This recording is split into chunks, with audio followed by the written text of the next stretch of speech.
Halo sahabatku, selamat datang kembali di channel Cerita Momo. Apa kabar kalian semua hari ini? Semoga selalu diberikan kesehatan dan rezeki yang melimpah ya. Sahabatku, pernahkah kalian membayangkan, tepat di saat kalian sedang mengandung buah hati yang sudah lama dinanti, orang yang paling kalian cintai justru mengusir dan menceraikan kalian demi wanita lain? Rasanya pasti hancur berkeping-keping, bukan? Inilah kisah pilu namun penuh perjuangan dari Kartika. Dihina dan dibuang saat hamil, ia bersumpah untuk bangkit kembali sebagai sosok wanita berkelas yang tak tersentuh. Tapi sebelum kita masuk ke dalam kisah yang akan mengaduk-aduk emosi ini, yuk tunjukkan dukungan kalian untuk channel ini. Jangan lupa tekan tombol like-nya sekarang juga. Dan pastikan kalian sudah subscribe serta menyalakan lonceng notifikasinya agar tidak ketinggalan cerita seru lainnya. Dan mari kita saling menyapa. Coba tuliskan nama kalian, asal kota kalian, dan ketik kata hadir di kolom komentar di bawah ini.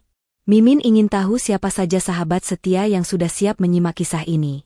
Sudah siap? Tarik napas panjang, siapkan tisu, dan mari kita masuk ke ceritanya. Hujan turun dengan deras malam itu, seolah langit ikut menangis melihat nasib yang akan menimpa Kartika. Di dalam kamar yang luas namun terasa dingin itu, Kartika duduk di tepi ranjang dengan tangan gemetar. Ia menatap benda kecil berwarna putih di tangannya. 2 garis biru. Jelas dan tegas. Setelah 3 tahun penantian yang penuh air mata dan doa, akhirnya Tuhan menjawab keinginannya. Ia hamil. Senyum merekah di bibirnya yang pucat. Ia membayangkan wajah Gunawan, suaminya, yang pasti akan berubah menjadi cerah saat mendengar kabar ini. Gunawan yang belakangan ini sering pulang malam dan bersikap dingin, pasti akan kembali hangat seperti dulu. Suara deru mobil terdengar memasuki halaman rumah. Jantung Kartika berdegup kencang. Ia segera menyembunyikan alat tes kehamilan itu ke dalam saku daster rumahan yang ia kenakan. Ia ingin memberikan kejutan yang manis. Kartika berlari kecil menuju ruang tamu, merapikan rambutnya sekilas di cermin, lalu membuka pintu utama dengan wajah berseri. Namun, senyum Kartika perlahan memudar saat melihat siapa yang datang. Gunawan tidak sendiri. Ia datang bersama ibunya, Bu Yanti. Wajah keduanya tampak keruh, tidak ada sedikit pun keramahan di sana. Gunawan bahkan tidak membalas uluran tangan Kartika yang hendak menyalaminya. Pria itu menepis tangan istrinya dengan kasar dan langsung berjalan menuju sofa ruang tamu, diikuti oleh Bu Yanti yang menatap Kartika dengan pandangan merendahkan dari ujung kepala hingga ujung kaki. Mas, Bu, kalian sudah pulang? Mau Kartika buatkan teh hangat? Tanya Kartika dengan suara lembut, berusaha menutupi kegugupannya. Tidak perlu basa-basi, potong Gunawan tajam. Ia melempar sebuah amplop coklat ke atas meja kaca di hadapan Kartika. Suara hempasan amplop itu menggema di ruangan yang sunyi. Ambil itu. Baca dan tanda tangani sekarang juga. Kartika menatap amplop itu dengan bingung. Tangannya gemetar saat meraihnya. Ketika ia mengeluarkan isi amplop tersebut, matanya membelalak lebar. Itu adalah surat gugatan cerai. Napas Kartika tercekat. Dunianya serasa runtuh seketika. Mas, apa maksudnya ini? Kenapa tiba-tiba Mas ingin menceraikan aku?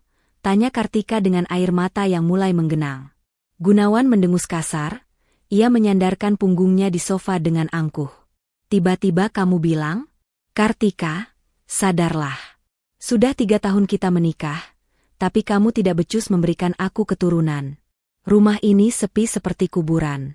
Aku butuh penerus, dan kamu gagal sebagai seorang istri. Betul itu. Bu Yanti menyahut dengan suara melengking. Ibu sudah bilang dari dulu, Gunawan, wanita ini pembawa sial. Hartamu hanya habis untuk membiayai hidupnya yang tidak berguna itu. Cantik saja tidak cukup kalau rahimnya kering. Hati Kartika hancur berkeping-keping mendengar hinaan itu. Tangan kanannya meremas saku daster, merasakan benda keras di sana. Alat tes kehamilan itu. Ia ingin berteriak bahwa mereka salah, bahwa ia tidak mandul. Tapi Mas, Bu, dengarkan aku dulu. Aku punya kabar. Kartika mencoba berbicara, suaranya parau menahan tangis. Cukup, bentak Gunawan. Aku tidak mau dengar alasanmu lagi. Keputusanku sudah bulat. Lagi pula, aku sudah menemukan wanita yang jauh lebih sempurna darimu. Wanita yang subur, berkelas, dan bisa membahagiakan ibu. Sebelum Kartika sempat bertanya siapa wanita itu, pintu depan kembali terbuka. Seorang wanita muda dengan gaun merah ketat dan sepatu hak tinggi melangkah masuk dengan percaya diri. Aroma parfum mahal langsung menyeruak memenuhi ruangan. Itu Tania. Wanita yang selama ini Kartika kenal sebagai rekan kerja Gunawan, kini berjalan menghampiri Gunawan dan duduk di sampingnya dengan manja, bahkan tanpa rasa malu menggelayut di lengan Gunawan di depan Kartika. "Perkenalkan, ini Tania. Calon istri baruku," ucap Gunawan tanpa rasa bersalah. Tania tersenyum sinis pada Kartika. "Halo, Mbak Kartika. Maaf ya, sepertinya posisi nyonya di rumah ini harus segera diganti. Kasihan Mas Gunawan kalau harus menunggu lebih lama lagi untuk punya anak. Dan asal kamu tahu," tambah Bu Yanti dengan mata berbinar menatap Tania, "Tania ini wanita hebat. Dia bahkan sudah memberikan bukti kesuburannya." Tania sedang mengandung anak Gunawan, cucu laki-laki yang sudah lama ibu idam-idamkan. Kartika terdiam kaku. Tubuhnya lemas, seolah seluruh tulang di badannya ditarik paksa. Gunawan berselingkuh? Dan Tania hamil? Rasa sakit itu bukan lagi seperti ditusuk, tapi seperti dicabik-cabik. Ia menatap perut rata Tania, lalu meraba perutnya sendiri. Di sana juga ada kehidupan. Anak Gunawan yang sah. "Mas, kamu mengkhianatiku," bisik Kartika lirih. "Jangan dramatis, Kartika," sergah Gunawan. "Laki-laki butuh kepastian. Kamu tidak bisa memberikannya, jadi aku mencarinya di tempat lain. Sekarang, kemasi barang-barangmu. Malam ini juga kamu harus angkat kaki dari rumah ini. Aku tidak mau Tania stres melihat wajahmu." "Malam ini? Tapi di luar hujan deras, Mas. Dan ini rumah kita." "Rumah kita?" Gunawan tertawa mengejek. "Ini rumahku. Aku yang membelinya. Kamu hanya menumpang. Kamu keluar dari sini hanya dengan pakaian yang menempel di badanmu.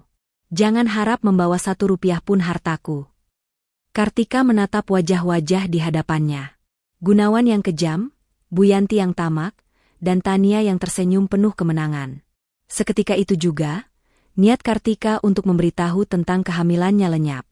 Jika mereka tahu ia hamil, mereka mungkin akan merebut anaknya, atau lebih buruk lagi, Tania akan menyakiti anaknya karena takut posisinya terancam. Tidak. Kartika tidak akan membiarkan anak tak berdosa ini tumbuh di tengah keluarga yang busuk. Kartika menghapus air matanya dengan kasar. Tatapannya yang tadi sayu kini berubah menjadi dingin dan tajam. Ia berdiri tegak, memandang Gunawan tepat di manik matanya. "Baik, Mas. Aku akan pergi," ucap Kartika tegas, membuat Gunawan sedikit terkejut dengan perubahan nada bicaranya. "Aku akan tanda tangani surat itu. Tapi ingat satu hal, Gunawan. Suatu hari nanti, kamu akan menyesali perlakuanmu malam ini. Kamu membuang berlian demi memungut batu kerikil." Kartika mengambil pena, menandatangani surat cerai itu dengan tangan mantap, lalu melemparnya kembali ke meja. Tanpa menoleh lagi, ia berbalik menuju kamar, mengambil tas jinjing lamanya, memasukkan beberapa helai pakaian, dan melangkah keluar dari rumah mewah itu. Saat pintu tertutup di belakangnya, hujan deras langsung menyambut tubuh ringkih Kartika. Ia berjalan menembus badai, mendekap perutnya erat-erat. Air hujan menyatu dengan air matanya. "Maafkan ibu, Nak," bisiknya pada janin di dalam rahimnya. "Ayahmu tidak menginginkan kita. Tapi ibu janji, ibu akan berjuang mati-matian untukmu. Kita sembunyikan keberadaanmu dari mereka. Kamu adalah milik ibu, hanya milik ibu." Di bawah kilatan petir, Kartika bersumpah. Ia tidak akan mati konyol di jalanan. Ia akan bangkit. Ia akan kembali, bukan sebagai wanita lemah yang bisa diinjak-injak, melainkan sebagai wanita yang membuat mereka tidak berani menatap matanya. Perjalanan Kartika baru saja dimulai. 1 bulan telah berlalu sejak malam badai itu. Kartika kini tinggal di sebuah kamar kos sempit berukuran 3x3 meter di pinggiran kota. Dindingnya lembab dan catnya mengelupas, sangat jauh berbeda dengan kamar mewah ber-AC yang dulu ia tempati. Namun, bagi Kartika, ruangan sempit ini jauh lebih hangat karena tidak ada hinaan dan caci maki di dalamnya. Setiap hari, Kartika bangun pukul 3 pagi. Dengan perut yang sering mual karena morning sickness, ia memaksakan diri untuk belanja ke pasar tradisional dan memasak. Ia menggunakan sisa tabungan terakhirnya untuk modal berjualan nasi rames bungkus. Ia tidak malu. Ia berkeliling dari satu proyek bangunan ke proyek bangunan lain, menawarkan dagangannya kepada para kuli dan pekerja kasar. Kelelahan sering mendera, kakinya bengkak, tapi setiap kali ia merasa ingin menyerah, ia mengelus perutnya yang mulai sedikit membuncit. Sabar ya, nak. Ibu berjuang untuk susu dan popokmu nanti, bisiknya menyemangati diri sendiri. Sementara Kartika berjuang demi uang receh, di sebuah gedung pertemuan termewah di pusat kota, pesta pernikahan Gunawan dan Tania digelar besar-besaran. Lampu kristal berkilauan, bunga-bunga impor menghiasi setiap sudut, dan makanan berlimpah ruah. Tania tampak seperti ratu dengan gaun pengantin bertahtakan permata, sementara Gunawan berdiri gagah di sampingnya dengan senyum sombong. Lihatlah menantuku, cantik dan subur. Seru Bu Yanti kepada tamu-tamu sosialitanya, memamerkan Tania seolah barang antik. Sebentar lagi keluarga kami akan punya penerus laki-laki, tidak seperti mantan istri Gunawan yang mandul itu. Tania tersenyum manis, namun tangannya diam-diam mencubit pinggang Gunawan. Mas, tagihan dekorasi dan catering harus dilunasi besok. Kartu kreditku sudah limit, bisiknya pelan. Gunawan mengernyit sedikit, namun gengsinya terlalu tinggi. Tenang saja, sayang. Bisnisku sedang lancar. Kamu tidak perlu memikirkan uang. Yang penting kamu jaga kandunganmu, jawab Gunawan, tidak menyadari bahwa kandungan yang dibanggakannya itu hanyalah sebuah kebohongan besar. Tania menghela napas lega, rencananya untuk menguras harta Gunawan berjalan mulus. Kembali ke pinggiran kota, matahari siang itu bersinar sangat terik. Kartika sedang merapikan dagangannya di sebuah meja lipat kecil di dekat area pembangunan gedung perkantoran baru. Keringat bercucuran di pelipisnya. Dagangannya hari ini belum habis, dan ia mulai pusing karena belum makan siang. Tiba-tiba, sebuah mobil sedan hitam mengkilap berhenti tepat di depan lapak kecil Kartika. Seorang pria berjas rapi keluar dari kursi penumpang, diikuti oleh sopirnya. Pria itu tampak berwibawa, matanya tajam namun teduh. Ia adalah Aji, pemilik perusahaan properti yang sedang meninjau proyek pembangunan tersebut. Aji terlihat sedang menelepon seseorang dengan nada kesal. Saya tidak mau makan di restoran mewah itu lagi, rasanya hambar. Saya ingin makanan asli, yang punya rasa. Aji menutup teleponnya lalu pandangannya jatuh pada tumpukan nasi bungkus di meja Kartika. Aroma ayam goreng lengkuas dan sambal terasi yang khas menggelitik hidungnya. Tanpa ragu, Aji menghampiri meja Kartika. Bu, nasi ramesnya masih ada? Saya mau satu, makan di sini saja, ucap Aji ramah, sama sekali tidak canggung meski duduk di bangku plastik reot. Kartika yang sedang melamun terkejut. Ia segera menyeka keringatnya dan melayani Aji dengan cekatan. Masih, Pak, silakan duduk. Maaf tempatnya seadanya. Aji membuka bungkusan nasi itu dan menyuapkan 1 sendok besar ke mulutnya. Seketika, matanya terbelalak. Rasa gurih, pedas, dan manis berpadu sempurna di lidahnya. Masakan ini mengingatkannya pada masakan mendiang ibunya. Sederhana, tapi penuh perasaan. Tanpa sadar, Aji menghabiskan makanannya dengan lahap hingga tandas. Luar biasa, puji Aji sambil meminum air mineral gelas. Siapa yang memasak ini? Rasanya sangat otentik. Kartika tersenyum tipis, senyum tulus pertamanya setelah sekian lama. Saya sendiri yang memasak, Pak. Resep peninggalan ibu saya. Aji menatap Kartika lekat-lekat. Ia melihat wanita di hadapannya bukan sekadar pedagang nasi bungkus biasa. Meski pakaiannya sederhana dan wajahnya lelah, ada pancaran ketegaran dan keanggunan yang tidak bisa disembunyikan. Aji, yang memiliki insting bisnis tajam, melihat potensi besar. Namamu siapa? Tanya Aji. Kartika, Pak. Kartika, masakanmu ini terlalu enak untuk hanya dijual di pinggir jalan seperti ini, ucap Aji serius. Ia mengeluarkan kartu namanya dan meletakkannya di meja. Minggu depan saya ada acara gathering investor di kantor pemasaran proyek ini. Saya butuh catering untuk 100 orang. Saya ingin menu nasi rames seperti ini, tapi dikemas dalam kotak yang lebih eksklusif. Kamu sanggup? Kartika ternganga. 100 kotak? Itu pesanan terbesar yang pernah ia bayangkan. Keuntungan dari pesanan itu bisa untuk membayar sewa kos 2 bulan ke depan dan biaya periksa ke bidan. Sanggup, Pak. Sangat sanggup. Jawab Kartika dengan mata berbinar. Bagus. Hubungi nomor di kartu itu besok untuk urusan uang muka. Saya tunggu masakan terbaikmu, Kartika. Aji tersenyum, lalu beranjak pergi menuju mobil mewahnya. Sebelum masuk, ia sempat menoleh sekali lagi ke arah Kartika yang kini sedang sujud syukur kecil di balik meja dagangannya. Ada desiran hangat yang aneh di dada Aji, perasaan yang sudah lama tidak ia rasakan sejak istrinya meninggal dunia 5 tahun lalu. Hari itu menjadi titik balik bagi Kartika. Di saat Gunawan sedang menghamburkan uang untuk pesta semu yang penuh kepalsuan, Kartika baru saja membuka pintu gerbang menuju kesuksesannya sendiri. Takdir mulai memutar rodanya, mempertemukan Kartika dengan sosok yang akan mengubah hidupnya, bukan hanya sebagai pebisnis, tapi juga sebagai wanita yang dicintai dengan layak. Namun Kartika sadar, ia harus bekerja 2 kali lebih keras untuk membuktikan kepercayaan Aji, sambil tetap menyembunyikan perutnya yang kian hari kian membesar. 3 bulan pernikahan Gunawan dan Tania berjalan, namun suasana di rumah mewah itu mulai terasa panas, bukan karena gairah cinta, melainkan karena tumpukan tagihan yang menggunung. Gunawan duduk di ruang kerjanya, memijat pelipisnya yang berdenyut nyeri. Di hadapannya tergeletak lembar tagihan kartu kredit yang nominalnya membuat matanya membelalak. Puluhan juta rupiah habis hanya dalam waktu 2 minggu untuk tas bermerek, sepatu impor, dan perawatan spa. Tania, panggil Gunawan keras. Tania masuk ruangan dengan santai sambil mengunyah apel. Tangan kirinya mengelus perutnya yang mulai terlihat membuncit.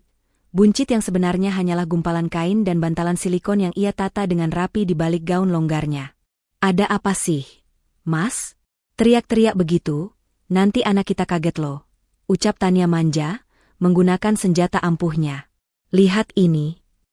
Gunawan melempar kertas tagihan itu ke arah Tania. Kamu beli apa saja sampai sebanyak ini? Bisnisku sedang agak lesu bulan ini, Tania. Kamu harusnya berhemat, bukan malah menghamburkan uang seperti ini. Tania cemberut, lalu mulai memasang wajah sedih yang dibuat-buat. Mas kok perhitungan sekali sama istri sendiri? Aku belanja itu untuk menjaga penampilanku demi Mas juga. Lagi pula, aku sedang hamil, Mas. Bawaannya stres kalau tidak belanja. Kalau aku stres, nanti janinnya kenapa-napa, Mas mau tanggung jawab kalau sampai keguguran. Belum sempat Gunawan menjawab, Bu Yanti muncul di ambang pintu, wajahnya garang membela menantu kesayangannya. Heh, Gunawan, jangan bentak-bentak istrimu. Tania itu sedang mengandung cucu laki-laki penerus keluarga kita. Biarkan saja dia beli apa yang dia mau. Uang bisa dicari, tapi cucu laki-laki itu tidak ternilai harganya. Jangan sampai gara-gara kamu pelit, cucu ibu kenapa-napa. Gunawan terdiam, kalah telak. Kata, cucu laki-laki, adalah mantra yang selalu berhasil membungkamnya. Ia hanya bisa menelan kekesalannya bulat-bulat, tidak menyadari bahwa di balik punggungnya, Tania tersenyum licik penuh kemenangan. Tania tahu betul cara mengendalikan ibu dan anak itu. Namun, jauh di lubuk hatinya, Tania mulai cemas. Perut palsunya bisa ia atur. Tapi sampai kapan ia bisa menghindari pemeriksaan dokter bersama Gunawan? Setiap kali Gunawan ingin mengantarnya USG, Tania selalu punya 1000 alasan. Dokter langganannya cuti, sakit kepala mendadak, atau pura-pura sudah pergi duluan bersama teman sosialitanya. Sementara kekacauan finansial mulai menggerogoti rumah tangga Gunawan, di sisi lain kota, asap harum mengepul dari sebuah dapur sederhana yang kini disewa Kartika. Pesanan catering untuk acara kantor Aji sukses besar. Nasi kotak buatan Kartika menjadi buah bibir di kalangan rekan bisnis Aji. Rasanya yang otentik dan kemasannya yang kini lebih rapi berkat modal dari Aji, membuat pesanan terus mengalir. Hari ini, Kartika mengantarkan langsung pesanan makan siang untuk rapat direksi di kantor Aji. Ia mengenakan kemeja longgar dan celana kulot, untuk menyamarkan perutnya yang kini memasuki usia 4 bulan.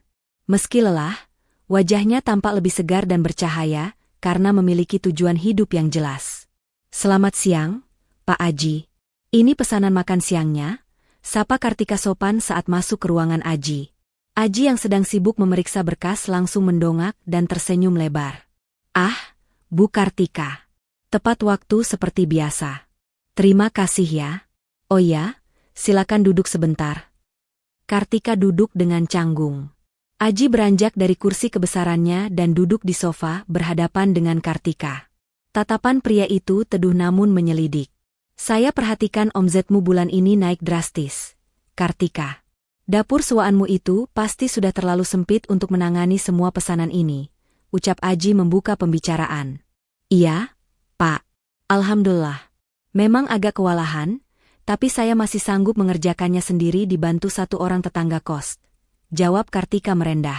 Aji menggeleng pelan. Kamu tidak boleh terus-terusan bekerja seperti robot.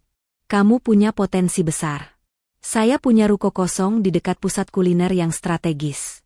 Bekas restoran juga, jadi dapurnya sudah standar restoran. Saya ingin menawarkan kerjasama. Kamu pakai ruko itu, kelola bisnis cateringmu di sana dengan skala lebih besar. Soal sewa, kita bisa bicarakan sistem bagi hasil nanti setelah usahamu stabil. Mata Kartika berkaca-kaca. Tawaran ini bagaikan mimpi di siang bolong. Pak Aji, kenapa Bapak sebaik ini pada saya?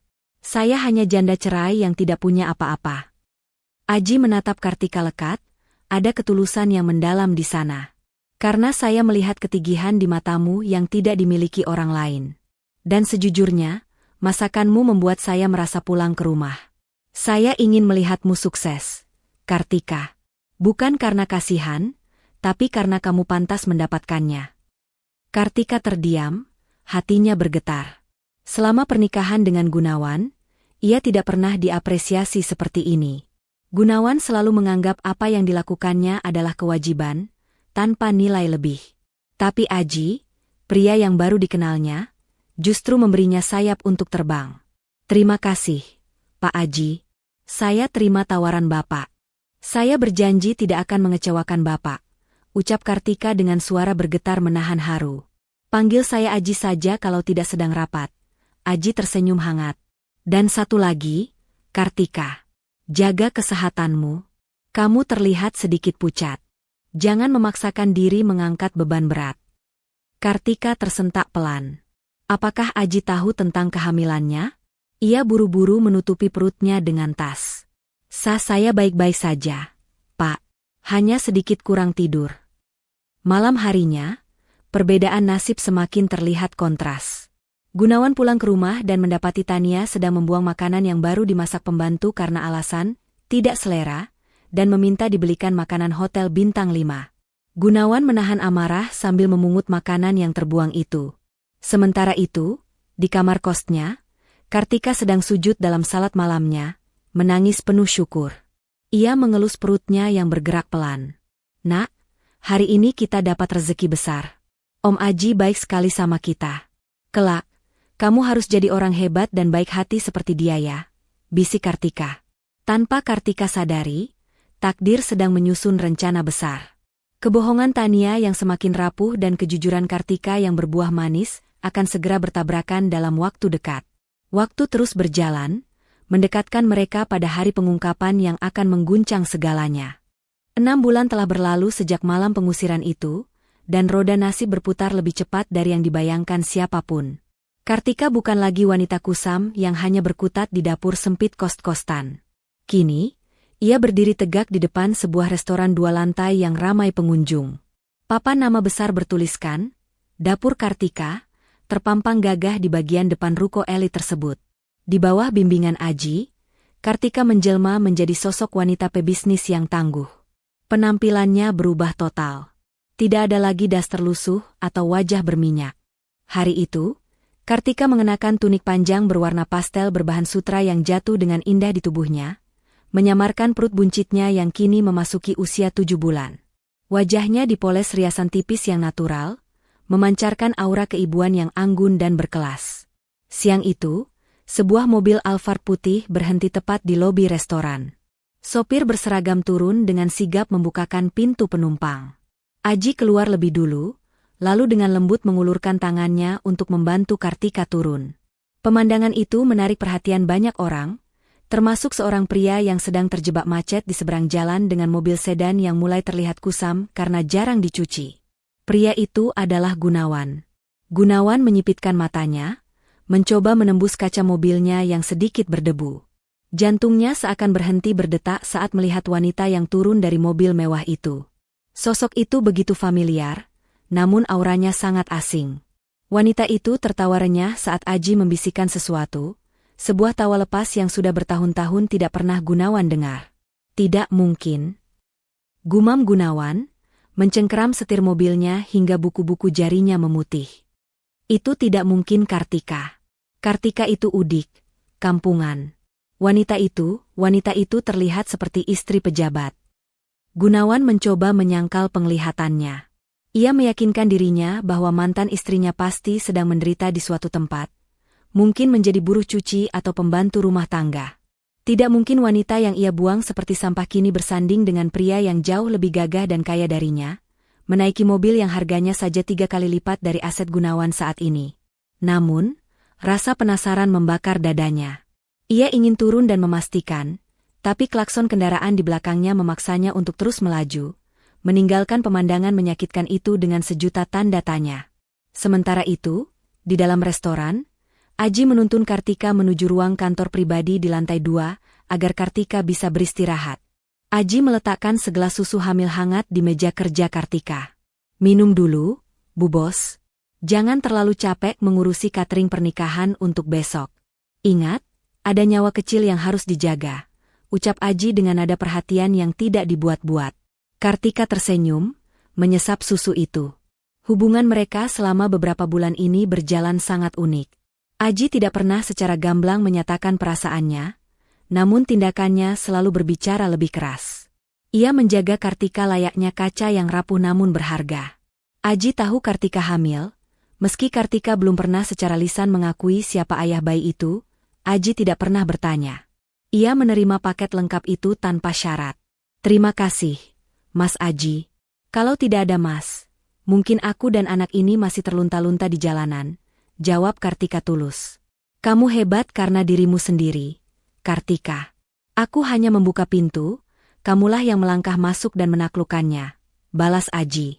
Tatapannya kemudian berubah serius. "Oh ya, soal undangan pesta gala dinner Asosiasi Pengusaha minggu depan, aku ingin kamu datang bersamaku.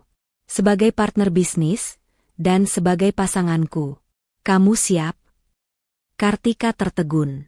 Gala dinner itu pasti dihadiri oleh banyak pengusaha top kota ini.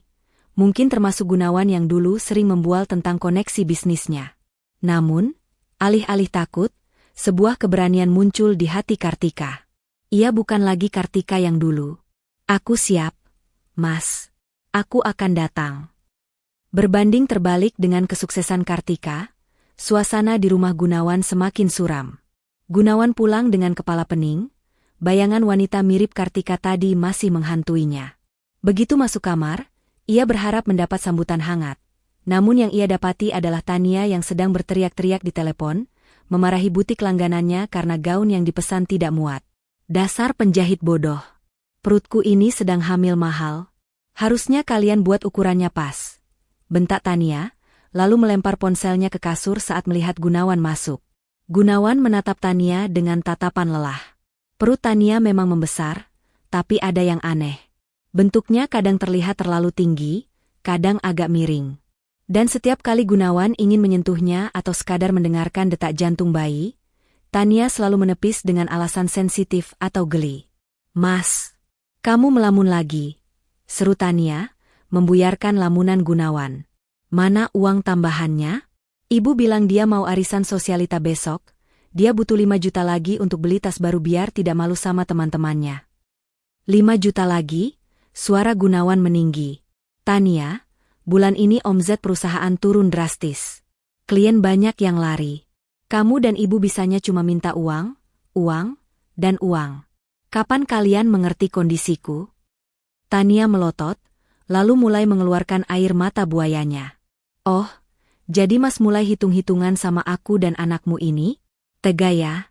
Mas mau aku stres lalu keguguran? Ini cucu laki-laki loh, Mas. Cucu yang Mas idam-idamkan." Mendengar kata keguguran dan cucu laki-laki, amarah Gunawan langsung kempes seperti balon ditusuk jarum. Ia menghela napas panjang, merogoh dompetnya dengan kasar, dan melempar beberapa lembar kartu debit ke kasur. Ambil, habiskan saja semuanya sampai kita bangkrut. Gunawan membanting pintu kamar mandi, meninggalkan Tania yang langsung tersenyum licik sambil memungut kartu-kartu itu. Di bawah guyuran shower air dingin, Gunawan memejamkan mata. Bayangan wanita anggun yang turun dari Alphard tadi kembali muncul. Jika benar itu Kartika, betapa bodohnya dia. Dulu, Kartika tidak pernah meminta uang sepeser pun. Kartika bahkan rela makan nasi dengan garam demi Gunawan bisa membeli jas bagus untuk rapat. Kini, Gunawan hidup dengan lintah darat berwajah cantik bernama Tania. Sementara Kartika, jika benar itu dia, sedang meniti tangga menuju puncak dunia yang tidak bisa Gunawan gapai. Rasa penyesalan mulai tumbuh, kecil namun menyengat, bersiap untuk meledak ketika kebenaran akhirnya terungkap. Langit sore tampak labu, senada dengan suasana hati Gunawan yang sedang duduk termenung di kursi kebesarannya. Ruangan kantor yang dulu menjadi simbol kejayaannya kini terasa seperti penjara. Telepon di mejanya berdering tanpa henti, namun Gunawan membiarkannya. Ia tahu siapa yang menelepon. Para pemasok bahan baku yang menagih pembayaran, atau mungkin pihak bank yang mengingatkan tentang jatuh tempo cicilan rumah mewah yang ia tempati. Pak Gunawan, sekretarisnya mengetuk pintu dengan wajah takut-takut. Supplier baja mengancam akan menyetop pengiriman kalau tagihan bulan lalu tidak dilunasi hari ini. Gunawan memijat pelipisnya yang serasa mau pecah. Bilang pada mereka, minta waktu 1 minggu lagi. Dana cair minggu depan. Tapi Pak, mereka sudah tidak percaya. Mereka bilang Bapak sudah janji 3 kali. Cicit sekretaris itu. Urus saja. Gunakan alasan apa kek? Saya bayar kamu untuk kerja, bukan untuk menambah pusing kepala saya, bentak Gunawan. Sekretaris itu buru-buru menutup pintu, meninggalkan Gunawan yang kini membanting berkas ke lantai. Napasnya memburu. Sejak menikahi Tania, arus kas perusahaannya berantakan. Uang yang seharusnya diputar untuk modal usaha justru tersedot, untuk membiayai gaya hidup Tania dan Bu Yanti. Dulu, saat masih bersama Kartika, keuangan mereka sangat stabil. Kartika adalah manajer keuangan rumah tangga yang hebat. Dengan pendapatan Gunawan yang belum seberapa kala itu, Kartika bisa menyisihkan tabungan, investasi emas kecil-kecilan, dan tetap menyajikan makanan lezat di meja makan. Mengingat makanan, perut Gunawan berbunyi. Ia belum makan siang. Bayangan sayur asem dan ikan asin buatan Kartika tiba-tiba menari di pelupuk matanya. Sederhana, tapi penuh cinta. Rasa rindu yang menyakitkan tiba-tiba menyergap dadanya. Dengan langkah gontai, Gunawan memutuskan pulang lebih awal, berharap bisa beristirahat sejenak di rumah. Namun, harapan tinggal harapan. Begitu membuka pintu rumah, suara lengkingan Bu Yanti langsung menyambutnya. Nah, ini dia sumber uang kita datang. Seru Bu Yanti yang sedang duduk santai di sofa sambil memijat kakinya. Gunawan, kamu itu gimana sih? AC di kamar ibu rusak sudah 2 hari kok, tidak dipanggilkan tukang servis? Panas tahu. Ibu tidak bisa tidur. Gunawan menghela napas panjang, melepas dasinya dengan kasar. Bu, aku baru saja masuk rumah. Bisakah ibu tanya dulu? Gunawan, kamu capek tidak? Sudah makan belum?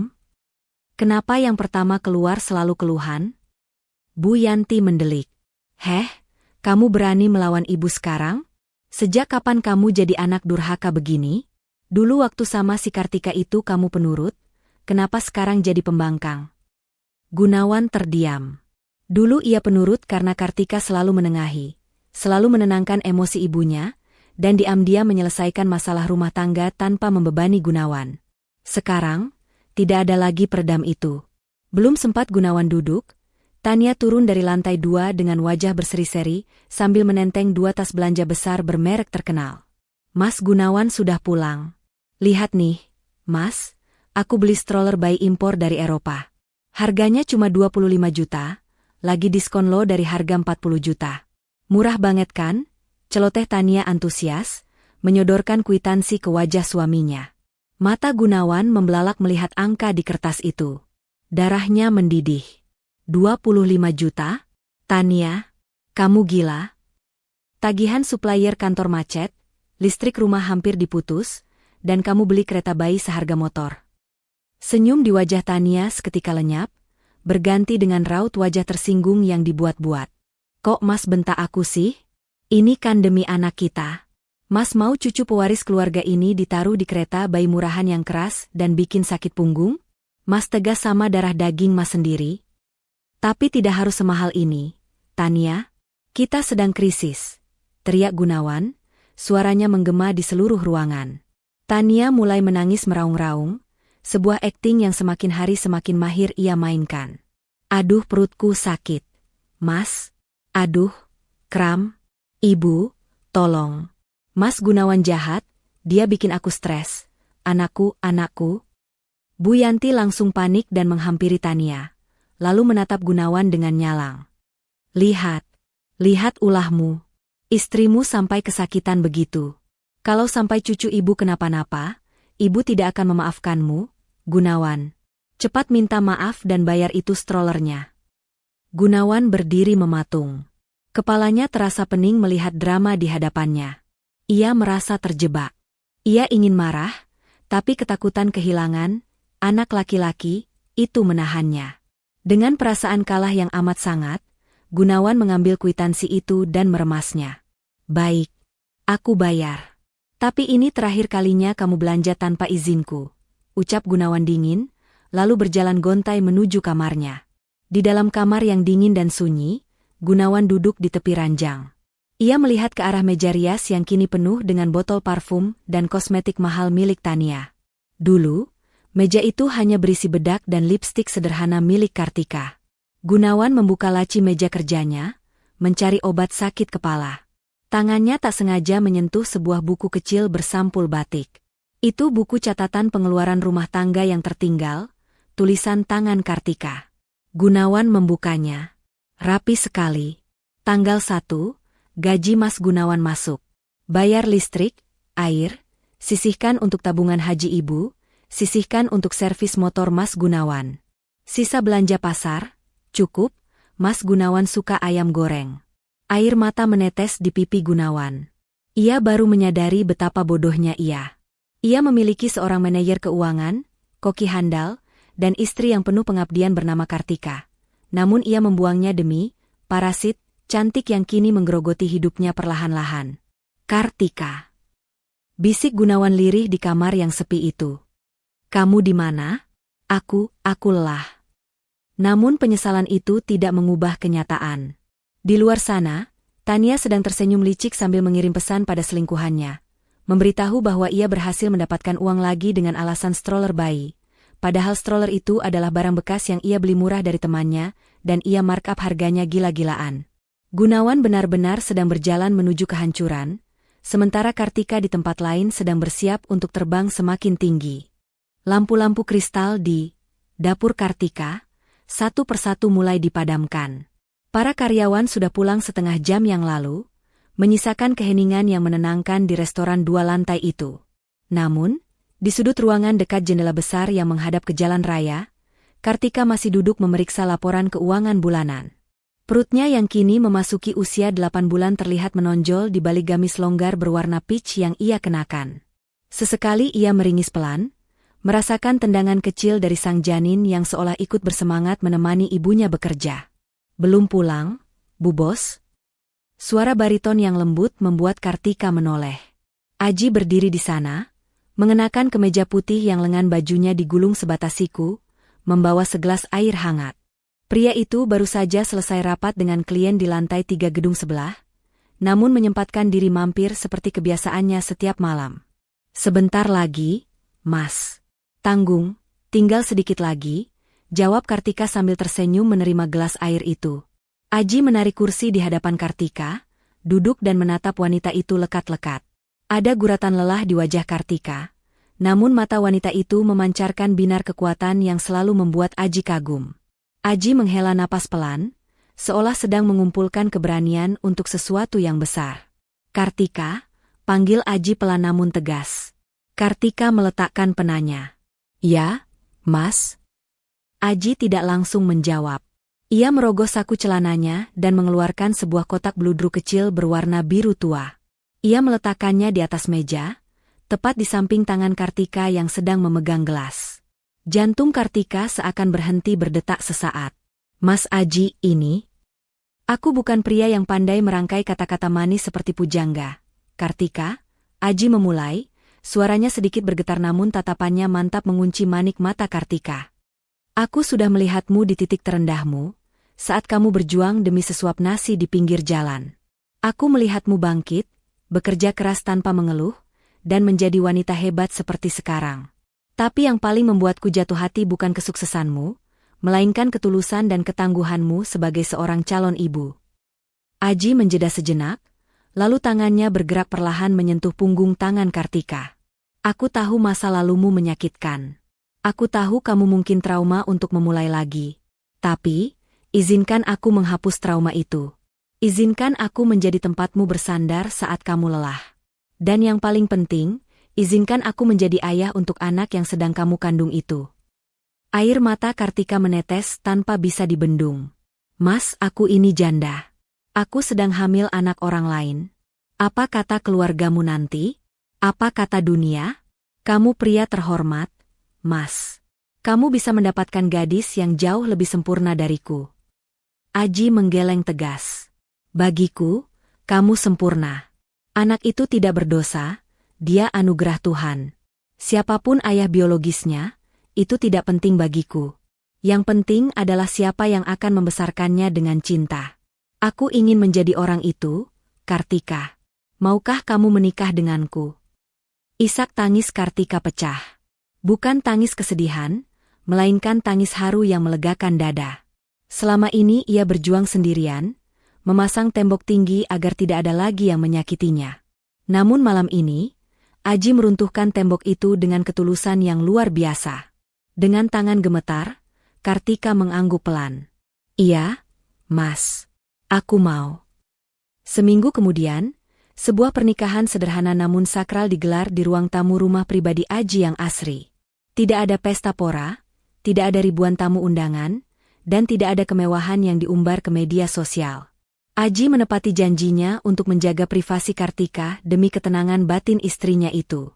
Hanya ada penghulu, saksi dari pihak Aji, serta Sari, sahabat setia Kartika sejak masa sekolah, dan Pak Hendra, pengacara kepercayaan Aji, yang hadir sebagai saksi. Kartika tampak sangat cantik dalam balutan kebaya putih sederhana yang dimodifikasi untuk ibu hamil. Wajahnya bersinar, jauh lebih cantik daripada saat ia menikah dengan Gunawan dulu yang penuh tekanan. Saya terima nikah dan kawinnya Kartika binti almarhum Pak Saleh dengan mas kawin tersebut dibayar tunai. Ucap Aji lantang dalam satu tarikan napas. Sah. Kata, sah, itu menggema, menandai awal hidup baru bagi Kartika. Ia bukan lagi janda terbuang. Ia kini adalah Nyonya Aji, istri dari seorang pengusaha properti yang disegani, namun lebih dari itu, ia adalah wanita yang dicintai dengan utuh. Malam harinya, di kamar pengantin yang hangat, Aji duduk di samping Kartika. Tangan kekar Aji dengan lembut mengusap perut buncit Kartika. Anehnya, bayi di dalam kandungan itu yang biasanya aktif menendang, kini menjadi tenang seolah merasakan kenyamanan dari sentuhan ayah barunya. Halo, nak, bisik Aji di depan perut Kartika. Ini papa. Maaf ya papa baru datang sekarang. Papa janji, papa akan melindungimu dan ibumu. Tidak akan ada yang boleh menyakiti kalian lagi. Kamu tumbuh yang sehat ya di dalam sana. Kartika menatap suaminya dengan mata berkaca-kaca. Ia menyandarkan kepalanya di bahu Aji. Terima kasih, Mas. Terima kasih sudah menerima kami. Jangan berterima kasih, sayang. Justru aku yang berterima kasih karena kalian sudah melengkapi hidupku yang sepi. Jawab Aji sambil mencium kening Kartika dengan penuh kasih. Sementara kebahagiaan menyelimuti Kartika dan Aji, di belahan kota lain, Gunawan sedang duduk di teras rumahnya yang gelap, karena beberapa lampu bohlam putus dan belum diganti. Ia menatap layar ponselnya, melihat foto-foto lama di galerinya yang belum sempat ia hapus. Foto Kartika yang sedang tersenyum sambil memegang piring masakan. Kenapa rasanya sesak sekali? Gumam Gunawan sambil memegang dadanya. Di dalam rumah, terdengar suara Tania yang sedang memarahi pembantu karena salah menyeduh teh. Suara itu begitu melengking dan menyakitkan telinga. Sangat kontras dengan kelembutan yang dulu selalu menyambut Gunawan. Tanpa ia sadari, Gunawan mulai merindukan rumah yang sebenarnya, rumah yang sudah ia hancurkan dengan tangannya sendiri. Namun ia tidak tahu, wanita yang ia rindukan itu kini sudah berada dalam pelukan pria lain yang tahu cara memuliakannya layaknya seorang ratu. Waktu bergulir tanpa ampun. 9 bulan kebohongan yang dibangun Tania kini berada di ujung tanduk. Perut palsu berbahan silikon yang ia kenakan setiap hari mulai terasa panas dan menyiksa, bukan karena beratnya, melainkan karena beban ketakutan bahwa sandiwaranya akan terbongkar. Gunawan semakin tidak sabar ingin melihat wajah putranya. Dan Bu Yanti sudah sibuk menyiapkan kamar bayi dengan perabotan mewah hasil dari menjual perhiasan lamanya. Pagi itu, Tania sedang duduk di depan cermin, menatap wajahnya yang pucat karena kurang tidur memikirkan skenario selanjutnya. Ia tahu ia tidak bisa mengelak lagi. Ia harus berpura-pura melahirkan hari ini juga, lalu menjalankan rencana cadangannya. Menyuap perawat untuk mencari bayi adopsi atau membuat drama bahwa bayinya meninggal saat persalinan. Opsi manapun berisiko tinggi, tapi Tania tidak punya pilihan. Arg. Sakit? Jeritan Tania memecah keheningan pagi di rumah Gunawan. Bu Yanti yang sedang menyiram tanaman langsung melempar selangnya dan berlari masuk ke kamar. Tania, ada apa? Nak, kenapa? Perutku, Bu, sakit sekali. Sepertinya bayinya mau keluar. Rintih Tania sambil meremas perut palsunya dengan akting yang meyakinkan. Keringat dingin, yang kali ini asli karena panik, membasahi pelipisnya. Gunawan yang baru saja hendak berangkat ke kantor, bergegas naik ke lantai 2 dengan wajah panik. Tania, kamu mau melahirkan? Iya, Mas. Cepat bawa aku ke rumah sakit. Sakit banget. Mas, aku tidak kuat. Ayo, cepat Gunawan. Jangan bengong saja. Cucu ibu mau lahir. Teriak Bu Yanti histeris sambil memapah Tania. Gunawan dengan tangan gemetar mengambil kunci mobil. Kita ke RSUD saja ya, yang dekat sini. BPJS-ku masih aktif di sana. Mendengar kata RSUD dan BPJS, Tania langsung melotot di sela-sela jeritannya. Apa? Mas gila ya? Aku mau melahirkan pewarismu di RSUD yang penuh sesak? Tidak. Aku mau ke rumah sakit Grand Medica. Aku mau pelayanan VVIP. Tapi Tania, biayanya? Gunawan mencoba membantah. Keuangannya sedang sekarat. Kartu kreditnya sudah limit semua. Mas pilih uangmu atau nyawa anak laki-lakimu? Ancam Tania dengan suara melengking. Kalau terjadi apa-apa karena pelayanan jelek, aku tidak akan memaafkanmu. Bu Yanti langsung memukul bahu Gunawan. Turuti saja istrimu. Soal uang nanti ibu gadaikan sertifikat tanah warisan bapak kalau perlu. Yang penting cucu ibu lahir selamat di tempat yang layak. Gunawan menggeram frustrasi. Lagi-lagi ia kalah. Dengan hati dongkol dan dompet yang menjerit, ia memacu mobil sedan tuanya membelah kemacetan kota menuju rumah sakit Grand Medica, rumah sakit paling elit dan mahal di kota itu. Sementara itu, di sebuah rumah asri bergaya minimalis, suasana yang jauh berbeda sedang terjadi.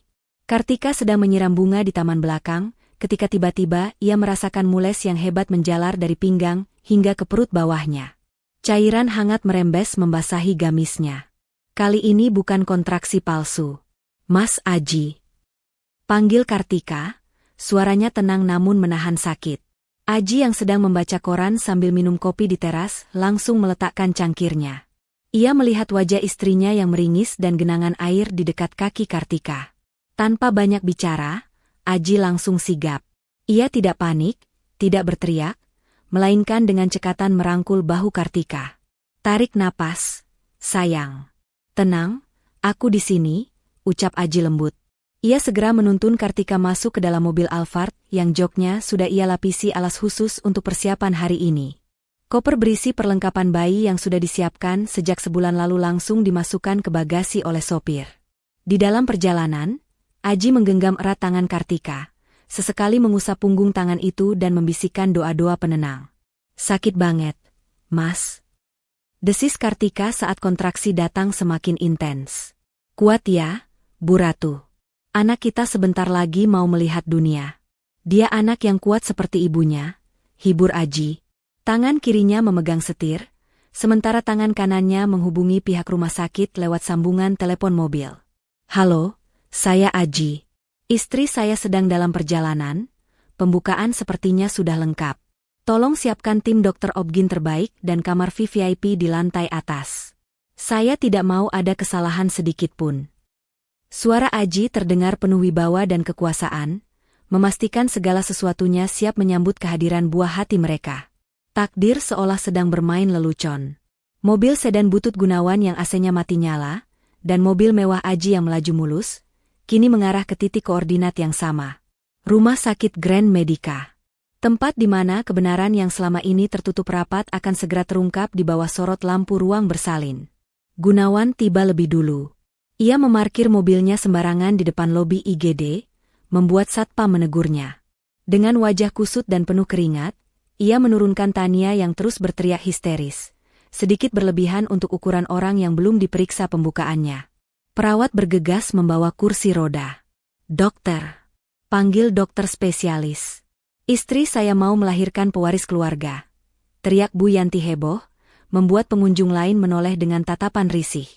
Tepat saat Tania didorong masuk ke lorong IGD, sebuah mobil Alphard putih berhenti dengan anggun di lobi utama yang berbeda pintu namun satu jalur koridor di dalam. Aji turun, diikuti oleh beberapa perawat dan dokter yang sudah bersiap menyambut kedatangan istri Bapak Komisaris. Kartika diturunkan dengan hati-hati, wajahnya menahan sakit namun tetap terlihat anggun. Dua rombongan itu kini bergerak menuju lift yang sama. Rombongan Gunawan yang berisik dan panik karena takut ketahuan bohongnya, dan rombongan Aji yang tenang namun penuh urgensi medis yang nyata. Pintu lift terbuka, dan takdir mempertemukan mereka dalam satu kotak besi yang bergerak naik itu. Suasana di dalam kotak besi yang bergerak naik itu seketika berubah menjadi hening dan mencekam. Hanya terdengar dengungan mesin lift dan suara napas yang memburu. Gunawan berdiri mematung di pojok lift, matanya nyaris keluar dari kelopaknya saat menatap sosok wanita yang duduk di kursi roda di hadapannya. Itu Kartika, mantan istrinya yang ia usir di tengah badai 6 bulan lalu. Namun, wanita di depannya ini tampak sangat berbeda. Kartika mengenakan gamis hamil berbahan sutra yang terlihat mahal. Wajahnya meski menahan sakit tetap memancarkan aura keanggunan yang tidak pernah Gunawan lihat sebelumnya. Dan yang paling membuat jantung Gunawan seakan berhenti berdetak adalah perut buncit Kartika yang sangat besar dan nyata. Kartika? Suara Gunawan tercekat di tenggorokan, terdengar seperti bisikan orang yang sedang melihat hantu. Bu Yanti yang sedang sibuk mengipasi Tania dengan majalah bekas langsung menoleh. Matanya membelalak lebar, penuh rasa jijik bercampur kaget. Astaga! Si mandul ini ada di sini? Dan perut itu. Bu Yanti menunjuk perut Kartika dengan telunjuk gemetar. Kamu hamil? Tania, yang sedang mati-matian menjaga posisi bantal perut di balik bajunya agar tidak miring karena guncangan kursi roda tadi, ikut melirik sinis. Ketakutan Tania akan terbongkarnya rahasia sejenak tertutup oleh rasa irinya, melihat penampilan Kartika yang jauh lebih glowing darinya. Cih, paling anak haram, cibir Tania, melupakan akting sakitnya sejenak. Baru cerai langsung hamil besar begitu? Dasar wanita murahan. Pasti hamil duluan dengan pria lain, makanya dicerai Mas Gunawan. Darah Gunawan mendidih mendengar hasutan Tania. Ego laki-lakinya yang rapuh seketika terusik. Tanpa mempedulikan pria gagah yang berdiri di samping Kartika, Gunawan melangkah maju mendekati kursi roda mantan istrinya. Wajahnya merah pada menahan amarah yang tidak beralasan. Jawab, Kartika. Sentak Gunawan kasar. Kau ngapain di sini? Hamil? Anak siapa itu? Pasti hasil menjajakan diri ya setelah cerai dariku? Kau jual harga dirimu demi bisa masuk rumah sakit mewah ini, kan? Jawab. Kalimat itu meluncur tajam, menusuk hati siapapun yang mendengarnya. Di kursi roda, Kartika hanya memejamkan mata, meremas tangan Aji lebih kuat saat kontraksi hebat kembali datang menghantam rahimnya. Ia tidak sudi menjawab fitnah keji itu. Bibirnya terkatup rapat, menyimpan tenaganya untuk perjuangan melahirkan nanti, bukan untuk meladeni manusia-manusia yang sudah tidak punya hati nurani. Aji yang sejak tadi diam memperhatikan, perlahan menoleh. Tatapannya dingin dan tajam, menusuk langsung ke manik mata Gunawan, membuat nyali Gunawan sedikit menciut. Aji tidak berteriak, ia tidak memaki, namun aura kekuasaan yang menguar dari tubuhnya membuat udara di dalam lift terasa berat. Jaga mulut Anda, Tuan, ucap Aji dengan suara rendah, berat, dan penuh penekanan. Satu kata lagi Anda menghina istri saya. Saya pastikan Anda keluar dari gedung ini tanpa nama baik yang tersisa. Istri? Gunawan tertawa mengejek, tawa yang terdengar sumbang. Jangan bodoh, Pak. Anda ditipu. Wanita ini bekas saya. Dia itu mandul. 3 tahun menikah dengan saya dia tidak bisa hamil. Kalau sekarang dia hamil, itu pasti anak antah berantah yang tidak jelas bapaknya. Ting. Perdebatan panas itu terpotong oleh suara denting lift. Pintu logam terbuka di lantai 5, lantai khusus VVIP Emerald. Pemandangan di luar lift seketika membungkam mulut Gunawan dan Bu Yanti. Di koridor yang berlantaikan marmer mengkilap itu, Direktur rumah sakit beserta tim dokter spesialis lengkap sudah berbaris rapi menunggu. Selamat datang, Ibu Kartika, sapa sang direktur rumah sakit dengan sangat hormat, bahkan sedikit membungkuk sopan. Ruang persalinan VVIP sudah kami siapkan dengan peralatan terlengkap. Dokter anestesi dan dokter anak juga sudah standby. Mari kami bantu. Para perawat senior dengan seragam rapi segera mengambil alih kursi roda Kartika dengan gerakan halus, memperlakukannya bak seorang ratu kerajaan yang sangat penting. Aji menatap Gunawan sekilas, tatapan yang menyeratkan rasa kasihan sekaligus jijik, lalu berjalan mengikuti istrinya tanpa menoleh lagi. Punggung tegap Aji dan keanggunan Kartika perlahan menjauh, masuk ke balik pintu ganda kaca buram yang bertuliskan, Steril Area, VVIP. Sementara itu, perawat IGD yang mendorong kursi roda Tania tampak bingung dan canggung. Ia melihat kartu status pasien di tangannya. Maaf, Pak, Bu. Ucap perawat itu ragu-ragu pada Gunawan. Sepertinya kita salah lantai. Pasien atas nama Ibu Tania terdaftar dengan jaminan asuransi kelas 3. Ruang bersalin kelas 3 ada di lantai 2, Pak. Ini lantai khusus eksekutif non-asuransi. Gunawan terpaku di tempatnya. Kakinya lemas. Kata-kata perawat itu bagaikan tamparan keras bertubi-tubi di wajahnya. Kartika disambut direktur di lantai VVIP, sementara ia dan pewarisnya diarahkan ke bangsal biasa karena limit keuangannya sudah habis. Apa? Kelas 3? Jerit Tania histeris, kali ini paniknya asli. Aku tidak mau. Di sana panas. Mas Gunawan, lakukan sesuatu. Masa kita kalah sama si janda miskin itu? Aku mau di sini. Aku mau dokter yang tadi. Diam kamu. Bentak Gunawan frustrasi, kepalanya serasa mau pecah. Ia masih menatap nanar ke arah pintu di mana Kartika menghilang. Rasa penasaran, cemburu, dan penyesalan mulai bercampur aduk menjadi racun di dadanya. Bagaimana mungkin? Kartika yang dulu menghitung uang belanja recehan, kini disambut bak konglomerat? Siapa pria itu sebenarnya? Dan anak siapa yang dikandung Kartika? Sus, bawa istri saya ke bawah dulu. Saya mau ke toilet sebentar. Alibi Gunawan dengan napas memburu. Mas, jangan tinggalkan aku. Mas, teriak Tania panik. Ia takut sendirian menghadapi pemeriksaan dokter. Jika dokter memeriksa perutnya, tamatlah riwayatnya. Tapi Gunawan tidak peduli. Ia mengabaikan teriakan istri dan ibunya. Diam-diam, ia menyelinap, melangkah mengendap-endap menuju koridor VVIP, mengikuti jejak Kartika. Ia harus tahu kebenarannya. Ia harus melihat dengan mata kepalanya sendiri apa yang terjadi di balik pintu kaca itu. Gunawan tidak sadar, langkah kakinya itu justru akan mengantarkannya pada kehancuran mental yang sesungguhnya. Gunawan menyelinap masuk ke lorong VVIP dengan jantung berdegup kencang. Matanya liar mencari nomor kamar yang tadi dimasuki oleh rombongan Kartika.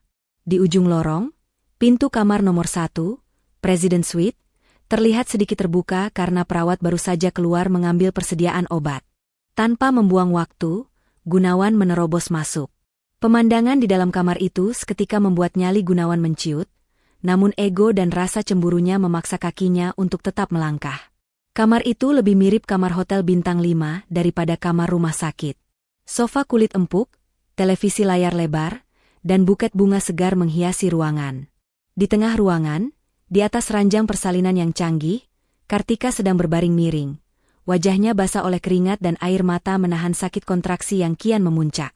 Aji berdiri di sampingnya, menggenggam erat tangan Kartika, membisikkan kata-kata penyemangat dengan nada yang begitu lembut, kontras dengan sosoknya yang gagah. Hebat sekali sandiwaramu, Kartika. Suara Gunawan memecah keintiman di ruangan itu. Aji menoleh cepat, rahangnya mengeras saat melihat Gunawan berdiri di ambang pintu dengan wajah merah padam dan napas memburu. Kartika yang sedang meringis kesakitan membuka matanya, terkejut melihat mantan suaminya ada di sana. Mas Gunawan pergi. Rintih Kartika lemah. Gunawan tidak peduli. Ia melangkah mendekat, matanya menatap tajam ke perut besar Kartika. Aku tidak akan pergi sebelum kamu jujur. Lihat dirimu, Kartika. Dulu kamu mengemis uang belanja padaku, sekarang berlagak seperti nyonya besar di kamar mewah ini? Berapa kamu bayar pria ini untuk berpura-pura jadi suamimu? Atau dia ini gadun barumu? Gunawan menunjuk wajah Aji dengan telunjuknya yang gemetar. Heh, Pak. Asal Bapak tahu, wanita ini mandul. 3 tahun saya nikahi tidak hamil-hamil. Kalau sekarang dia hamil, itu pasti bukan anak saya. Jangan-jangan Bapak ditipu juga sama dia. Aji melepaskan genggaman tangannya pada Kartika perlahan, lalu berbalik badan sepenuhnya menghadap Gunawan. Tingginya yang menjulang membuat Gunawan harus mendongak. Tanpa peringatan, tangan kekar Aji menangkap telunjuk Gunawan yang masih teracung, lalu memelintirnya sedikit, cukup untuk membuat Gunawan memekik kesakitan dan berlutut. Arg. Lepas. Kamu gila ya? Saya tuntut kamu penganiayaan, teriak Gunawan. Singkirkan tangan kotor Anda dari istri dan anak saya. Suara Aji terdengar rendah namun mengerikan, seperti geraman singa yang terusik. Anda bertanya siapa saya? Anda bertanya siapa Kartika? Tepat saat itu, pintu kamar terbuka lebar. Direktur rumah sakit masuk diikuti oleh 4 orang petugas keamanan berbadan tegap. Wajah sang direktur pucat pasi melihat keributan di kamar pasien utamanya. Maafkan kami Pak Aji. Keamanan lengah sebentar. Seru direktur itu panik, lalu menatap Gunawan dengan marah. Anda? Apa yang Anda lakukan di sini? Anda menerobos masuk ke kamar pemilik saham utama rumah sakit ini. Gunawan yang sedang meringis kesakitan seketika membeku. Rasa sakit di jarinya seolah lenyap, digantikan oleh rasa syok yang menghantam otaknya. Apa? Pemilik saham? Direktur itu mengangguk tegas, merapikan jasnya. Benar. Pak Aji Santoso adalah pemilik grup properti Santoso yang juga memegang saham mayoritas rumah sakit ini. Dan Ibu Kartika. Sang direktur menunjuk Kartika dengan hormat. Beliau adalah istri sah Pak Aji, sekaligus komisaris utama dari Dapur Kartika, perusahaan catering yang baru saja memenangkan tender untuk menyuplai seluruh makanan pasien VVIP di jaringan rumah sakit kami karena kualitasnya yang premium. Dunia Gunawan runtuh seketika. Lututnya lemas bukan karena dipelintir Aji, tapi karena kenyataan yang baru saja menamparnya bolak-balik. Kartika, mantan istrinya yang dulu ia hina miskin dan bodoh, kini menjadi istri konglomerat dan pebisnis sukses yang dihormati. Gunawan menatap Kartika dengan pandangan kosong. Wanita itu tidak membalas tatapannya.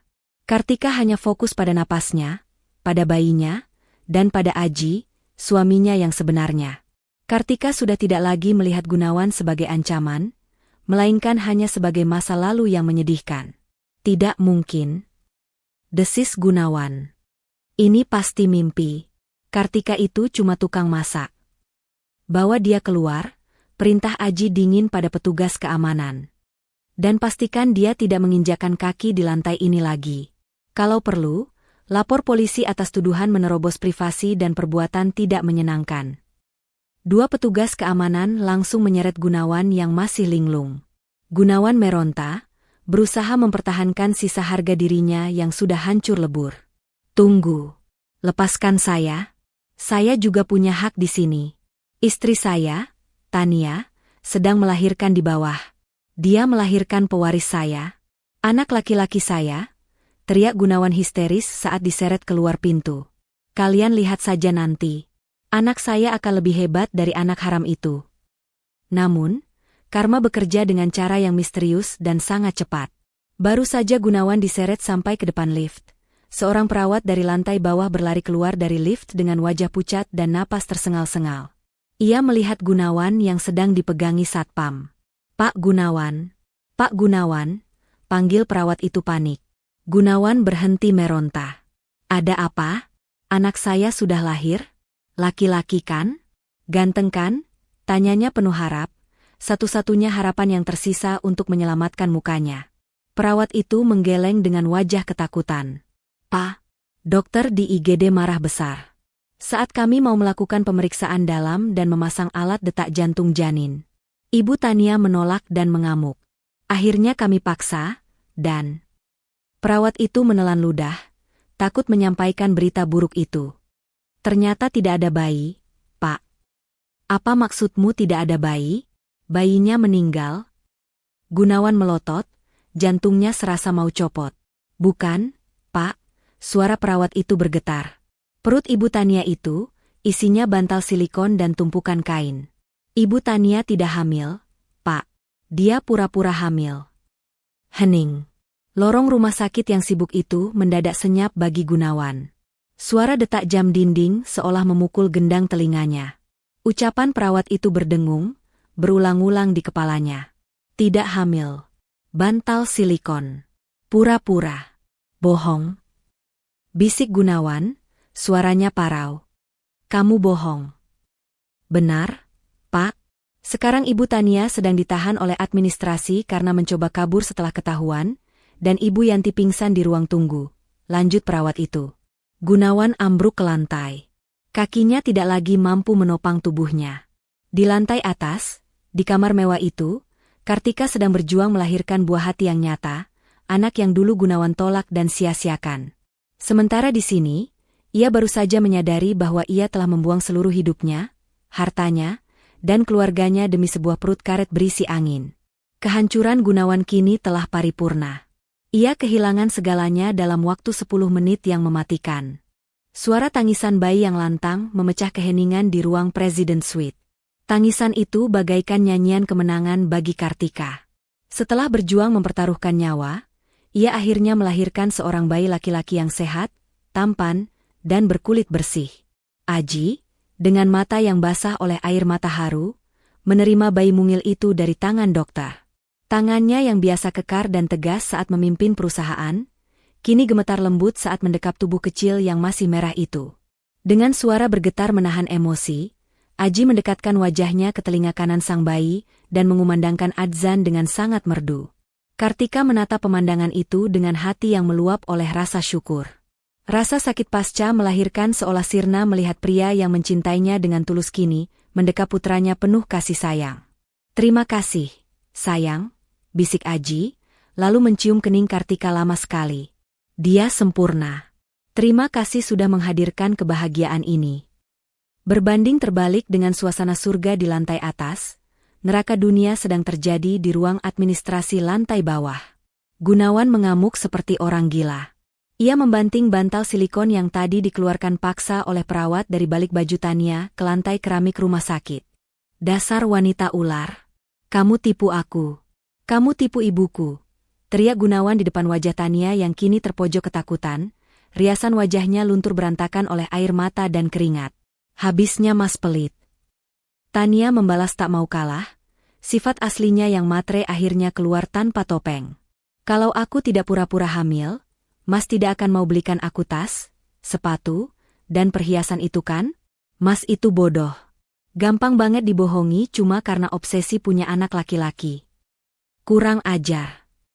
Bu Yanti yang baru sadar dari pingsannya, langsung menjambak rambut Tania dengan brutal.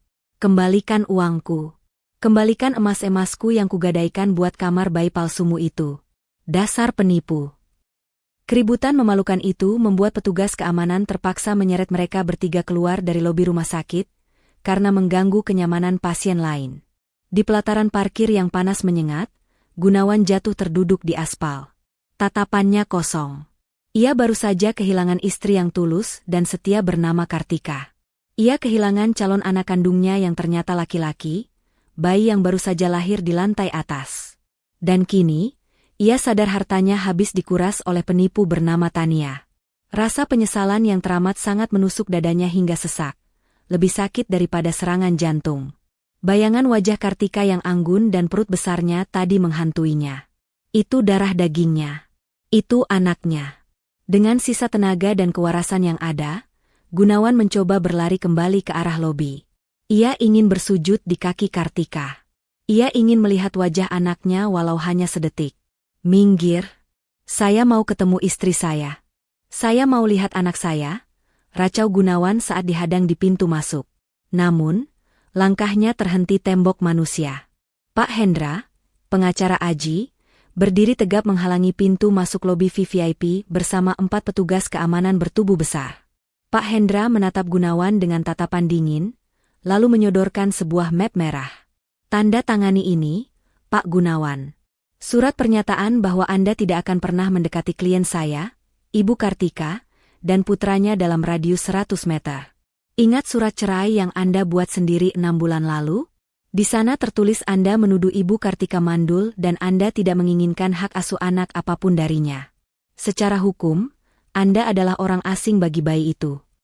Tapi itu anak kandungku, itu darah dagingku. Lirih Gunawan, air matanya tumpah membasahi kemejanya yang kusut. Bapak bukan ayahnya, potong Pak Hendra tegas, menusuk ulu hati Gunawan. Ayahnya adalah Pak Aji, pria yang mengazani bayi itu, pria yang menjaga ibunya saat Anda membuangnya ke jalanan di tengah hujan badai. Pulanglah, Pak. Nikmati sisa hidup Anda dengan penyesalan.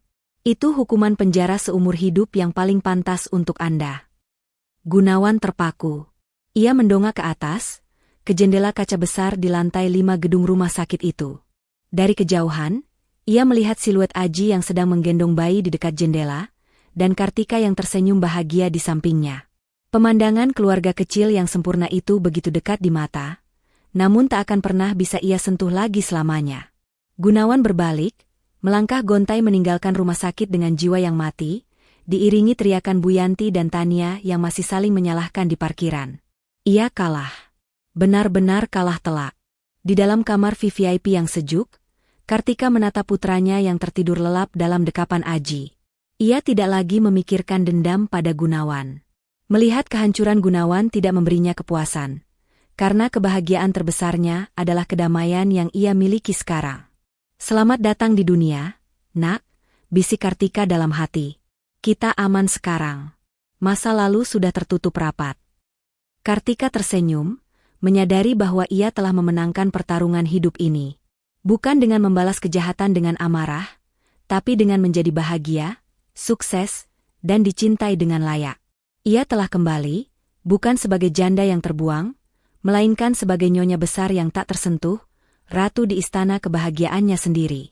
Pesan moral, jangan pernah membuang, berlian, yang tulus demi memungut, batu kali, hanya karena silau sesaat oleh nafsu dan gengsi. Karma itu nyata, kesabaran dan kerja keras akan selalu berbuah manis dan mengangkat derajat seseorang. Sementara pengkhianatan dan kesombongan hanya akan menuntun pada kehancuran dan penyesalan yang tiada akhir.